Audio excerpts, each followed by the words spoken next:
Satu kali lagi. Subhanallah walhamdulillah wa la ilaha illallah wallahu akbar. Itu ada rahasianya itu. Man kana yu'minu billahi wal yaumil akhir falyaqul khairan aw liyasmut. Kata Nabi, siapa yang beriman pada Allah dan Rasul-Nya, maka lisannya dengan imannya akan dibimbing berkata yang baik saja, kalau tak mampu dia diam. Itu zikir. Rabbi mengajarkan subhanallah walhamdulillah wa la ilaha illallah wallahu akbar. Sekali lagi. Subhanallah walhamdulillah wa la ilaha illallah wallahu akbar. Satu kali lagi.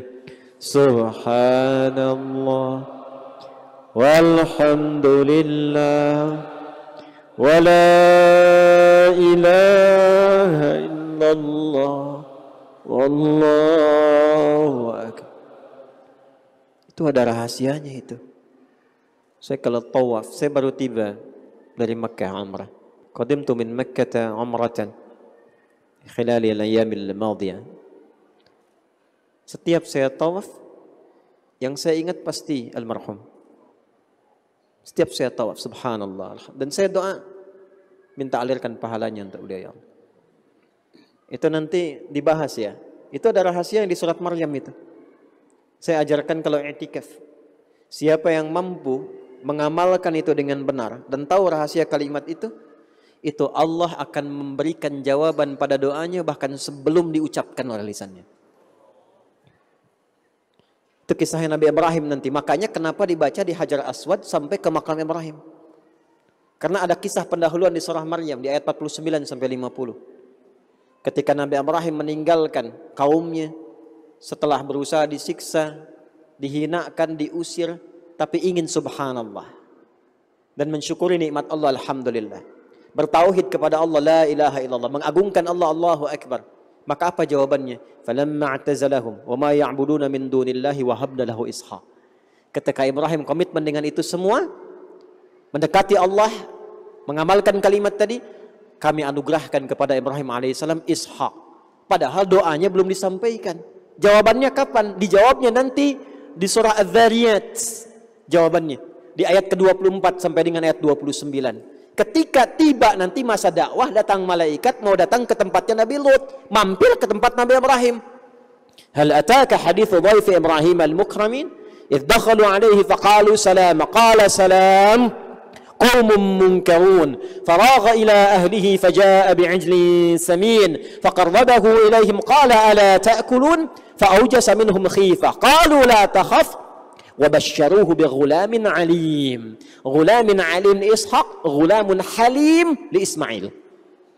Di Quran itu ada gulamun halim, ada gulamun alim.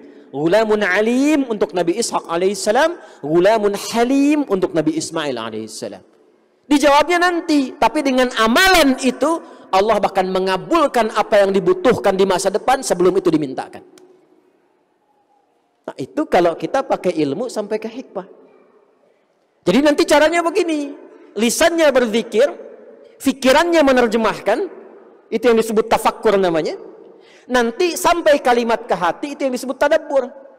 Kalau meresap dalam jiwa disebut tadzakur. Jadi sambil kita mengucapkan subhanallah, fikirannya nggak kemana-mana. Subhanallah, yang itu kurang kencang suaranya. Subhanallah, yang ini fokusnya kemana? Fikiran kemana-mana. Idealnya lisan mengucapkan, fikiran menerjemahkan. Hati meresapi. Itu yang disebut dengan tadzakur. La'allakum tatadzakkarun. Nanti diamalkan dalam kehidupan, dibawa. Melihat yang tidak sesuai dengan hukum Allah. Gambar-gambar yang tidak tepat. Pakaian yang tidak senonoh dijauhi, itulah subhanallah. Dapat sepeda, alhamdulillah. Dikasih motor, alhamdulillah. Kasih mobil, alhamdulillah. Walhamdulillah. Dan tidak cukup sampai situ, sepedanya pakai ke masjid. Ini dikasih sepeda, dihisab loh itu. Sampai puluhan juta, ratusan juta itu. Cuman dipakainya untuk olahraga aja. Nggak pernah dipakai ibadah. Lalu bagaimana Anda menjawab nikmat itu, sedangkan setiap nikmat akan ditanya? Allah akan tanya, dipakai apa sepeda itu saat aku berikan kepadamu? La tus'alunna yawma idzin 'anin na'im. Ini sepeda belum sempat dipakai ke masjid, udah minta motor. Motor belum pernah dipakai subuhan, udah minta mobil. Nah, kalau sudah sampai kepada jiwa, dipraktekkan. Wala ilaha illallah. Tauhid. Pakai ibadah. Baru kerasa nikmatnya. Begitu kerasa nikmatnya, syukur. Ungkapan syukur, ta'bir ani syukri fil Qur'anil Karim, nu'abbiruha bi kalimatit takbir. Dan ungkapan syukur mendalam dalam Al-Quran isyaratnya dengan takbir. Karena itu begitu selesai kita puasa Ramadan, ba'da ma anhayna Ramadan, nukabbiru Allah subhanahu wa ta'ala takbirat. Allahu Akbar, Allahu Akbar, Allahu Akbar. Itu yang dimaksud di surah Al-Baqarah min ayat 185. Itu yang dimaksudkan di surah Al-Baqarah ayat 185. Walitukabbirullaha ala ma hadakum wa la'allakum tashkurun. Jadi dengan suara adzan Allahu Akbar, otomatis orang yang sering zikir itu ingat, ya Allah, mau dihisab nih. Panggilan. Itu yang menjadikan sahabat Ali bin Abi Thalib langsung bergetar. Tiba panggilan yang kalau didengar oleh gunung-gunung bisa terbelah, langit bisa tegang. Siapa hamba yang banyak dosa, yang berharap masuk surganya dan mendapatkan ridha Allah ketika mendengar suara adzan itu? Harusnya begitu.